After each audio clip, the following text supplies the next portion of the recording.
Hi hello नमस्कार. मी आरती S S मेंद्रकर चॅनलमध्ये तुमचं खूप स्वागत करते. आपण बनवणार आहोत सोया फ्राईड राईस.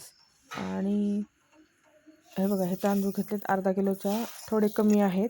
आणि हे स्वच्छ 2-3 पाण्याने आपण खळखळ धुवून घेणार आहे. आणि इकडं आपण पाणी तापत ठेवलं आहे उकळण्यासाठी पाणी, कारण की आपल्याला तांदूळ बॉईल करून घ्यायचे. आणि हे 15 मिनटं तांदूळ आपण भिजत ठेवले होते धुवून. आणि बघा, हे पाणी बॉईल व्हायला आले, चांगली उकळी आली आहे पाण्याला. पाण्यामध्ये फक्त मीठ घातलं आहे मी आणि एक थोडंसं 2 थेंब असं तेल घातलं आहे तांदूळ चिटकू नयेत म्हणून. आणि मग त्यामुळे त्याच्यामध्ये आता हे भिजवलेले तांदूळ आपण घालणार आहे. आणि हे उकळलेल्या पाण्यामध्ये सगळे तांदूळ घालून घेऊन मग त्याला एक बॉईल येईपर्यंत आपण ठेवणार आहे. बघा, अशा प्रकारे सर्व तांदूळ आपण भिजत ठेवलेले त्यात घालून घेणार आहे. भिजायला ठेवलेलं पाणी नितरवून घेतले मी, ते पाणी काही आता यूज केलेलं नाही.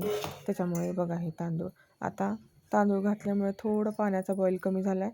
आणि इकडे एका साईडला दुसऱ्या साईडला आपण सोयाबीन बॉईल व्हायला ठेवलेत. कारण की असे बॉईल करून घेतले की सोयाबीनमधला असा जो वास असतो तसा वेगळ्या प्रकारचा तो निघून जातो. आणि मग हे बघा, तांदूळ आपले असे बॉईल झालेत. असे काढून मी त्याच्यावरती थोडंसं थंड पाणी घालून ठेवलेत ते एका चाळणीमध्ये. कढई मोठी घेतली मी, कारण की अर्धा किलो तांदूळ असल्यामुळे आपल्याला फ्राईड राईस करायचा असल्यामुळे कढई मोठी घेतली. जरा जास्त प्रमाणातच तेल घालायचं आपल्याला, कारण सगळ्या भाज्या आपल्याला ह्या तेलामध्ये फ्राय करून घ्यायच्या. त्याच्यामुळे खडा मसाला घातला आहे बघा मी. काय काय आहे त्यामध्ये, विलायची, लवंग, 2-3 लवंग आहेत आणि एवढीशी थोडंसं दालचिनीचा तुकडा आहे. मोठी विलायची आणि छोटी विलायची दोन्ही आहेत. आणि हे बघा, हे तेजपत्ता आणि दगडफूल मी आत्ता घातलेलं आहे.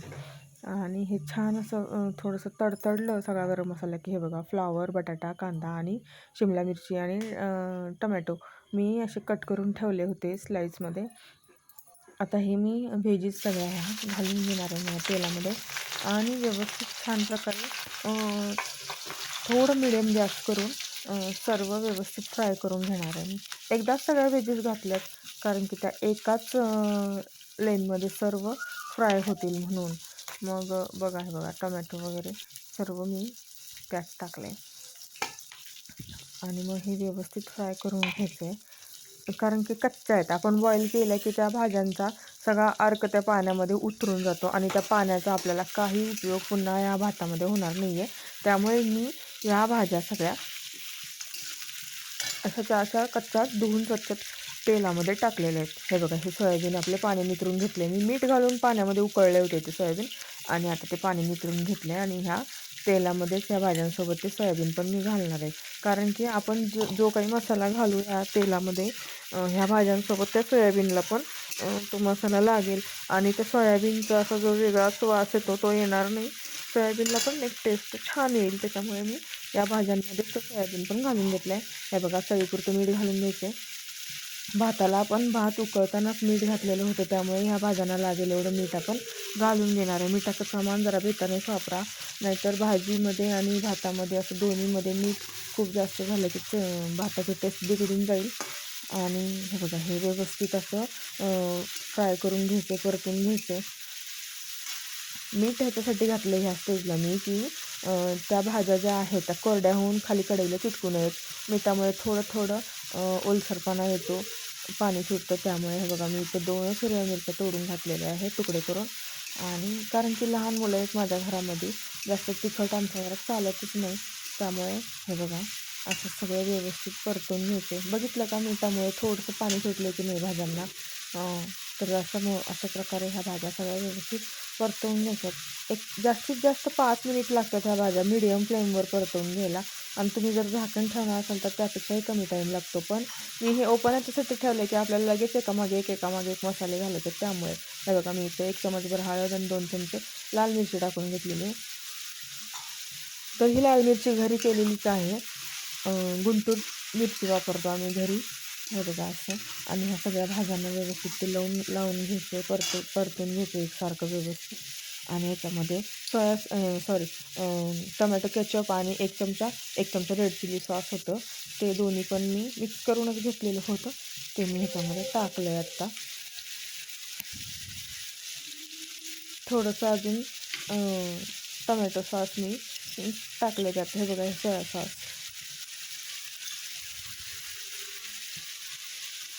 2 चमचे एवढं सोया सॉस टाकला आहे मी, कारण एकदम काळपट रंग येतो मग छान नाही दिसत. हे सगळं व्यवस्थित एकत्र मिक्स करून घ्यायचं. मी भाज्या ह्याच्यासाठी सारखं नाही हलवल्या मागाशी, की त्या 2 मिनटं स्टेबल होऊन शिजतील पटकन. बघा आता हे सॉस लावल्यावर ते असा रंग झाला आहे. भाज्या शिजायला आल्या. फ्लॉवरच मेन शिजायला थोडासा टाईम घेतं हे बघा, कारण थोडंसं जाड असल्यामुळे फ्लावरला शिजायला 2 मिनटं वेळच लागतो इतर भाज्यांपेक्षा. आणि हे व्यवस्थित असं परतवून घेतलं की मग यात आपण अद्रक लसूण असं मी थोडं पाणी घालून पेस्ट करून घेतली आहे.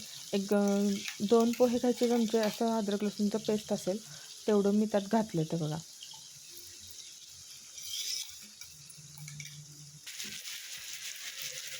आणि इथं फ्राईड राईसचा मसाला घातला आहे 2 चमचे.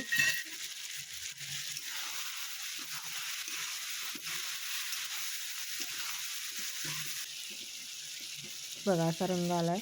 आणि इथे मी फूड कलर यूज केलं आहे, कारण की मुलांना थोडं कलरफुल असलं की भारी वाटतं खायला. स्पेशली माझ्या लहान मुलाला कलरफुल असलेले अन्नपदार्थ खूप आवडतात खायला, त्यामुळे मी हे थोडंसं फूड कलर यूज केला आहे.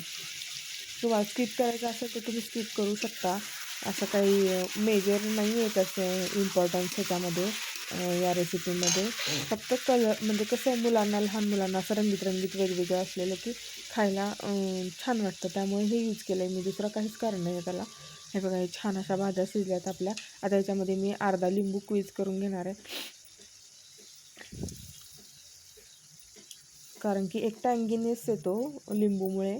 आणि आपण इतर कोणतेच असे बाहेरचे विकतचे कोणतेच मसाले यूज केलेले नाहीत, आपल्या घरात आहेत त्याच्यामध्येच आपण हे सगळं बनवलेलं आहे. बघा पनीर होतं माझ्याकडे थोडंसं, मी पनीर कट करून टाकते.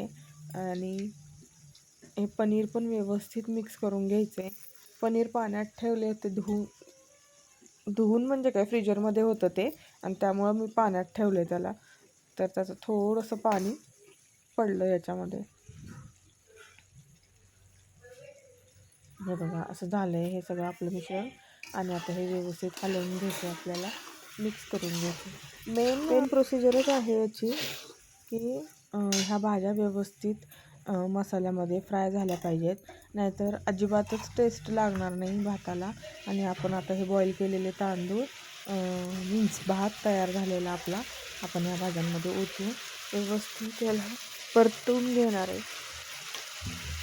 आता हे सर्व एकजीव करून घेणार आहे आपण भात हा त्याच्यामध्ये भाज्यांमध्ये.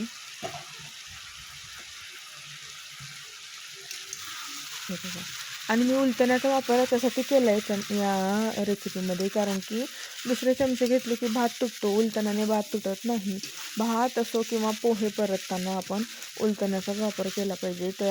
त्याने ना पोहे पण कट होत नाहीत आणि असे तांदळाचे पण तुकडे पडत नाही. हे बघा असा खूप छान रंग आलेला. माहीत नाही तुम्हाला व्हिडिओमध्ये कसा रंग दिसतोय, एवढा व्यवस्थित रंग दिसतच नाही आहे मला तर वाटतं, कारण की एवढा छान असा रेड एकदम रेड ग्रीन असा छान कलर आलेला भाताला, छान वाटत होता. आणि याच्यामध्ये थोडा वेगळाच रंग दिसतोय. मी आता थोडीशी कोथिंबीर टाकून घेणार आहे त्याच्यामध्ये. आणि हे बघा कोथिंबीर टाकून छान परतवून घ्यायचा, 2 मिनटं झाकण द्यायचं. त्यानंतर ना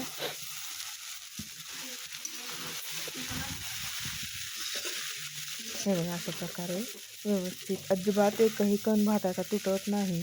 भात जसाला तसा अख्खा राहतो उलटण्याने परतल्यामुळं. आणि मी हे मीठ परत यूज केलेलं नाही फोडणीत, तेव्हा भाज्या शिजताना जेव्हा मीठ यूज केलं होतं तेवढंच मीठ मी त्यात टाकलेलं आहे. आणि भात उकळताना भातापुरतं मीठ मी टाकलेलं होतं. आता हे बघा तुपाचा एक चमचा मी ह्याच्यात थोडासा सोडलेला आहे. म्हणजे थोडंसं तूप टाकायचं, पण खूप छान टेस्ट येते तुपाची त्याला भाताला. आणि कधी थंडीच्या दिवसात असा गरम गरम, आणि खूप सोपा पण आहे, काही जास्त त्याला हे नाही आहे, तामझाम नाही आहे, त्याला जास्त काही पदार्थ लागत नाहीत. आपल्याकडे ज्या व्हेजिटेबल्स असतील, ज्या तुमच्या मुलांना आवडत असतील ते तुम्ही घालून अशा प्रकारचा फ्राईड राईस तुम्ही घरी करू शकता. आणि खूप छान असा तयार होतो आपला फ्राईड राईस. हे बघा मी अशा प्रकारे तयार झाला आहे आपला राईस. हे बघा मी असा सर्व केला होता प्लेटात मुलांना. कसा दिसतोय सांगा तुम्ही. तुम्हाला आवडला असेल तर लाईक शेअर सबस्क्राईब करायला नक्कीच विसरू नका. हे बघा असा आपला भात खूप छान झालेला. टेस्टला पण खूप छान लागत होता. आंबट तिखट असा छानच होतो. तुम्ही पण ट्राय करा. अशा पद्धतीने एकदा करूनच बघा आणि कॉमेंटमध्ये मला नक्की सांगा. धन्यवाद.